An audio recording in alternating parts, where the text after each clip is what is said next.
HKU's governing body says a 6-month probe finds misconduct allegations against the university's president, Zhang Xiang, unsubstantiated. And police arrested 11 people on suspicion of faking road accident injuries to seek compensation.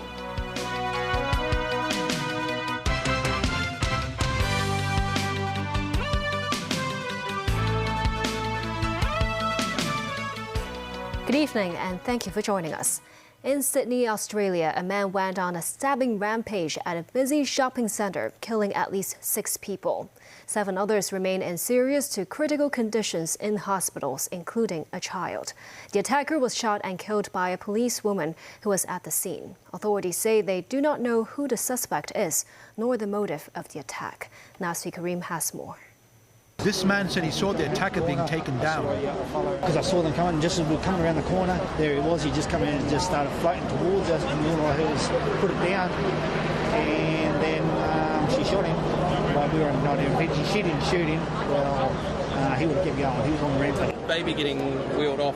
This man said he saw a woman with a stab wound on her side being wheeled out by emergency service personnel. Video showed many ambulances and police cars around the shopping centre. ABC reported that armed police were also searching a rooftop parking lot. Paramedics were treating patients at the scene. Police say they believe the attacker acted alone and that one of those injured was a small child. Nazri Karim, TVB News. The Governing Council of the University of Hong Kong clears the university's president and vice-chancellor Zhang Xiang of allegations of misconduct. But Zhang said the harm done to HKU is already hard to reverse.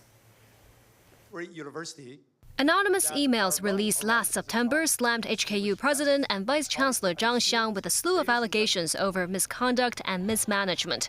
He was said to have bypassed protocols in hiring a headhunter to select a pro-vice-chancellor and a medical dean and replacing his work vehicle with another car he favored. A 5-member panel chaired by lawmaker Jimmy Ng is conducting investigations into the whistleblowing emails and will submit a report within 12 weeks. The Governing Council of HKU issued a late-night statement on Friday. It said the allegations made against Zhang were unsubstantiated. Council committees on human resources policy and finances will review findings of the probes and suggest measures to prevent such issues from arising again to improve HKU's governance.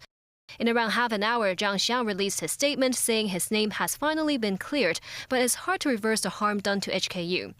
Condemning those who leaked confidential documents and made serious defamation anonymously, Zhang said the university should exercise caution when using an anonymous whistleblowing reporting system to prevent abuse and protect the rights of those accused. He added that over the past 6 months, many colleagues have feared being involved in unfounded complaints, and such fear has greatly hampered their daily work, with setbacks to HKU's development projects. The saga also hindered the global talent recruitment scheme, and top international scholars who had previously committed to joining HKU were deterred, Zhang said. He pledged to strengthen communication with the council and lead the university's management to implement reforms and enhance efficiency. Secretary for Education Christine Choi said they hope to learn from the experience and move on to develop the university with concerted efforts. This as tertiary institutions face not only competition locally, but also from around the world for talent and research capability. 11 people have been arrested on suspicion of faking road accident injuries to seek compensation. They include 7 secondary school students from Tuen Mun aged 14 to 15. Among those arrested was a 24-year-old man. He was suspected of soliciting students from a number of secondary schools to orchestrate traffic accidents and extort compensation ranging from $1,000 to $20,000. Those students were given $500 to $1,000 in return. 3 of them were charged with conspiracy to defraud and will appear at failing magistrates' courts next Monday. 5 people remain in critical condition days after the deadly fire in New Lucky Plaza in Yau Ma Tei. The Owners Corporation of the building held Taoist rites today to pray for the deceased. While the building remains off limits, government officers and volunteers reached the building to help repair and clean up the place. On concerns over the number of licensed hotels in New Lucky Building, Secretary for Home and Youth Affairs Alice Magg said more public discussion is needed before the government decides whether to tighten hotel licensing regulations. Authorities decided to stop using the iInvigilation app for the Hong Kong Diploma of Secondary Education examination starting today. That's after the roll call app crashed on Thursday and Friday. But DSE candidates still have to use another app, Check and Smart, to mark their attendance. Around 80% of the 43,000 candidates studying English language paper 3 today had used the app, while the rest took their attendance manually. All exam centers started the exam today on the dot. Secretary for Education Christine Choi said she believes the glitches won't affect the exams, so students should not feel nervous over the situation. Philippine President Ferdinand Marcos Jr. said a cooperation agreement by the Philippines, the United States, and Japan will change the dynamic in the South China Sea and the region. China reiterated its opposition to the bloc politics after a joint statement by the three countries on issues related to Taiwan, the South China Sea, and the East China Sea. Tracy Furness reports. U.S. Secretary of Defense Lloyd Austin welcomed Philippine President Ferdinand Marcos Jr. to the Pentagon on Friday. They discussed the importance of the U.S.-Philippine defense relationship in the midst of growing concern over so-called provocative Chinese military action in the Indo-Pacific region. President Biden again made clear yesterday our commitment to the defense of the Philippines is ironclad. An armed attack on Philippine armed forces, public vessels, or aircraft in the Pacific, including the South China Sea, would invoke U.S. defense commitments under our mutual defense treaty. The Philippines has always been able to look to the United States for support, and we hope that this trilateral agreement, which we formalized yesterday, will be a formalization of an added multilateral support and structure that will make the safety, the peace, and the stability of the South China Sea a reality and continue to be a reality. U.S. Secretary of State Antony Blinken, U.S. Secretary of Defense Lloyd Austin, and White House National Security Advisor Jake Sullivan met with their Philippine counterparts on Friday. I think our meeting today will enable us to hopefully be in a better position to coordinate our responses, both diplomatic and on the defense and security fronts in relation to any actions the South China Sea, whether they're positive or negative, including in the Yunnan Shoal. So we also hope that this 3+3 meeting will be a regular event and also reinforce our regular bilateral strategic dialogue. China's Foreign Ministry spokesperson Mao Ning responded on Friday. China firmly opposes any country manipulating bloc politics, firmly opposes any actions that provoke and escalate conflicts, undermine the strategic security and interests of other countries, as well as cobble together small groupings in the region, she said. Tracy Furness, TVB News. Still ahead. Biden warns Iran against launching attacks on Israel. A truck smashes onto a government office in Texas, killing 1 and injuring 13 others. And Songkran Festival celebrations in Kowloon City.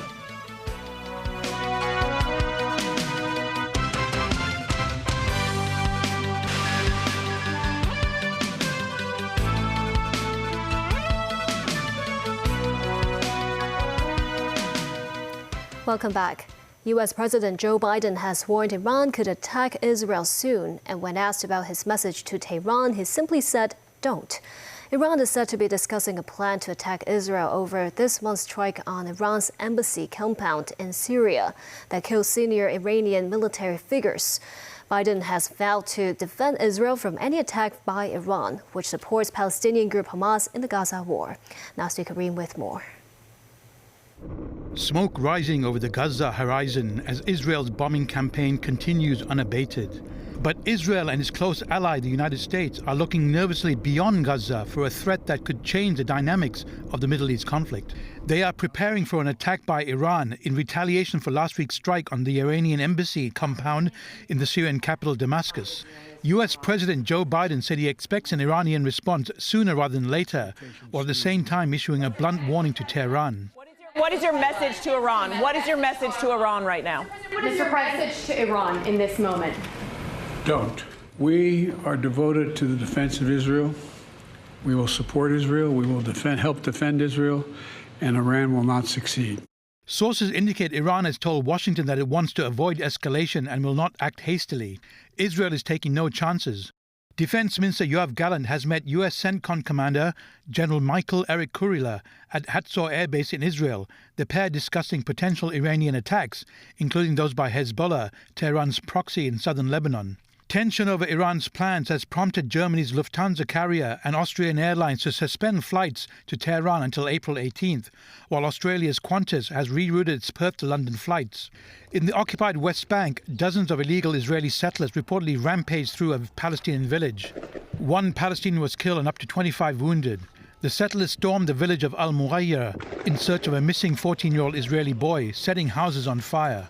Meanwhile, in Gaza, a senior aid official from the United Nations said he doubted Israel's claim that 1,000 or more aid trucks have entered the strip since Sunday.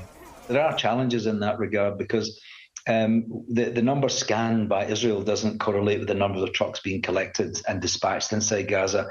There's many reasons for that. Israel believes that their responsibility ends when they deliver trucks from Kerem Shalom into the Palestinian side. And I would say that that's certainly not the case. Their responsibility ends when aid reaches the civilians in Gaza. At the moment, we don't have security. And so what we have instead is the possibilities of getting ransacked and looted. Nazri Karim, TVB News. One person died and 13 others were injured, with 2 still in critical condition after a stolen semi-truck was driven into a building in the U.S. state of Texas. Officials in Branham, about 90 minutes west of Houston, say the driver intentionally drove the 18-wheeler into a government office. Authorities say the suspect, who is now in custody, was denied a commercial driver license at that same office the day before. More details from NBC News. Deadly moments in Texas. DPS, turn into DPS, is crashing into DPS. After officials say this stolen semi-truck plowed into a Department of Public Safety building in Brenham, tearing through an entire brick wall. There is entrapment in the building. 6 people were rushed to the hospital. 1 died and 2 are in critical condition. Start getting people out through these windows. Great emergency, we'll need multiple trucks.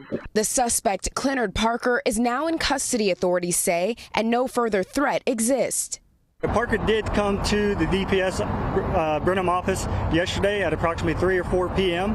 where he was denied his commercial driver license. Maroon 18-wheeler, they left it running and it was just stolen. The crash occurred Friday afternoon after dispatchers say the truck was stolen. This is going to be an intentional act. You see yesterday. Investigators say it appears the crash was deliberate. The law enforcement were behind this 18-wheeler. It was reported stolen. When they saw the vehicle, the stolen 18-wheeler took a hard right turn and went into the DPS Brenham office. The suspect was backing the vehicle up, and with the intent of going into it again. Our fire chief mentioned that if he had veered a little bit to the left the second time, there would have been a collapse of that building. The former vice president of Ecuador will remain in prison to serve the remainder of his sentence over a corruption case. This after a judge in Ecuador ruled last week's arrest of Jorge Glass during a police raid on the Mexican embassy in Quito, where he had been living, was illegal. The judge said Glass's detention was formally illegal and arbitrary. Glass was taken into custody last Friday when police forced their way into the Mexican embassy, an event that has escalated into tensions between the two countries. His lawyers say they will appeal. Authorities are investigating him over alleged irregularities during his management of reconstruction efforts following a powerful earthquake in 2016 that killed hundreds of people. He was previously convicted on 2 separate bribery and corruption cases. Back locally, disciplinary forces across the city arranged open days for the upcoming National Security Education Day. Chief Executive John Lee said the government will enhance national security in the SAR and transform it into a mainstream value among the community. Timothy Lee reports. Visitors were able to watch anti-terrorist demonstrations held at the police college. Dramatic scenes of performers dressed as gunmen attacking a carnival and holding residents hostage. The police counter-terrorism response unit was quickly deployed to the scene. Drones were activated to survey the environment before the force engaged in a fierce firefight with the criminals and eventually saving the hostages. To celebrate the 180th anniversary of the establishment of the city's police force and National Security Education Day next Monday, the force also organized large-scale performances involving police dogs and band. Speaking at the college, Chief Executive John Lee stressed the police are an important force ensuring national security. He added the national security law provides safety for both the nation and city, and emphasized the need to make national security a shared value in mainstream society. Director of the Liaison Office in Hong Kong, Zheng Yanxiong, said he hopes such activities will encourage more in the city to love their country. Other disciplinary forces, such as the Immigration Department, also took part in the event, such as demonstrating the Chinese-style goose step. Meanwhile, the government flying service gave aerial performances at Kai Tak, as well as offering game stalls that help raise national security awareness in the SAR. Timothy Lee, TVB News. Kowloon City's Thai community gave a wet welcome to the Songkran Festival, otherwise known as Thai New Year. This year's celebrations also broke from tradition, with the annual water gunfight sessions having moved from South Wall Road to Carpenter Road Park. Views on the change in location were split among both locals and revelers. Timothy Lee was at Kowloon City today. Kowloon City has long been the cultural center of Hong Kong's Thai community. Its New Year festival, known as Songkran, has become an integral part of the local area, particularly through its popular water gunfights. Please show everyone with blessing! Besides members of the Thai community and excited water gunslingers, the festival was also attended by officials such as Deputy Chief Secretary for Administration Warner Chuk and Secretary for Home and Youth Affairs Alice Mack. But unlike celebrations in previous years, the water gunfights that were traditionally held on South Wall Road were relocated to the nearby Carpenter Road Park. Some Thai residents in the area said they are happy that many still wish to celebrate their culture, but are disappointed with the location change. I think it's really great, but I think last year is much fun because there are many people around, but this time it's like less people than before. So I think like last year we can play water together and dance.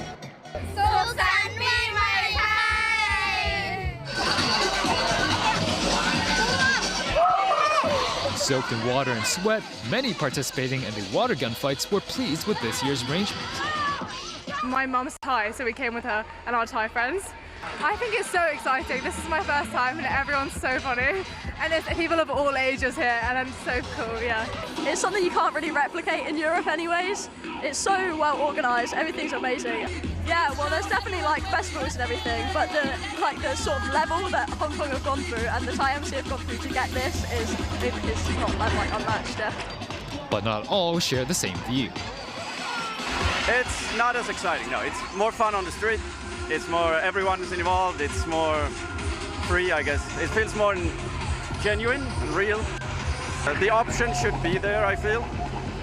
Despite the change in locations, organizers said up to 1,200 people signed up each day to the water gunfights at Carpenter Road Park.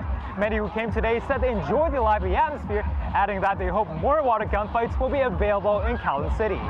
Timothy Lee, TVB News. And that's the news. Thank you for watching.